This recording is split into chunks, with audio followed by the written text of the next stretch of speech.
Hello साथीहरू, हाम्रो मम्मीले यहाँ पात पैसा टिपेको बोरामा पैसा छ कलाएर आज चाहिँ जङ्गल जानुभएको छ। पैसा चाहिँ कसरी उत्पादन हुन्छ भने मम्मी यहाँ हुनुहुन्छ। पैसा चाहिँ यहाँ छ साथीहरू। पैसा कता गयो? यता पैसा यो पुरै पैसा हो। यहाँ चाहिँ पैसा सबै छ। यहाँ छ यो साथीहरू, के गर्नु, पैसा चाहिँ यसरी फल्छ। जङ्गल पाइने रहेछ पैसा आजकल त है। कमाउन पनि जानु पर्दैन विदेशतिर, छपक्कै छ पैसा। यो पुरै पैसा है।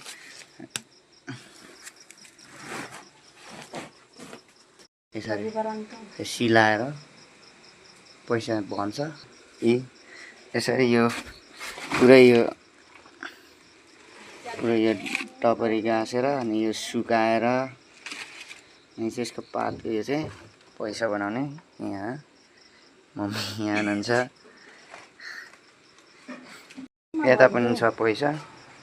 अनि हाम्रो मम्मीले त्यो बनाएपछि चाहिँ अनि पैसा राख्ने बाकस चाहिँ यो है, घाममा सुकाएर चाहिँ यहाँ राख्छ। यहाँ यसरी बिछाएर राख्नुपर्छ है। यसरी यो तिरपालहरू बिछाएर अनि यहाँ चाहिँ पैसा राख्ने गर्छ। यहाँ चाहिँ हाम्रो मम्मीले पुरै। अनि ढोका पनि बिचरा यहाँबाट चाहिँ ढोका पनि यस्तो रहेछ है। ढोका पनि चोर लाग्ला भन्ने पैसामा। म चाहिँ यता जान्छु। यता ठुल मम्मीले पनि पैसा सिलाएर भन्नुभएको छ। पात टिपेपछि साथीहरू यसरी पैसा चाहिँ यसरी हुन्छ, यसरी सिलाइन्छ। यो सिलाइ हाम्रो ठुल मम्मी हो। त्यहाँ हाम्रो मम्मी हुनुहुन्छ यी दिदी बहिनी। आज जङ्गलमा गएर दिनभरि खोजेर लिएर आउनुभएको छ। दिनभरिको काम। एउटा टबर यसरी गाँसेको चाहिँ 2 रुपियाँ आउँछ है। 2 रुपियाँ। यता पनि ठुल मम्मीको पैसा यहाँ छ। यी सुकाएर राख्नु भएको छ। आज दिनभरिको पैसा चाहिँ म हेर्न चाहिँ त मेहनतको हाम्रो मम्मीले ठुल मम्मीले चाहिँ यहाँ यसरी राख्नु भएको रहेछ। यसरी जम्मा गरेर गाइसहरू।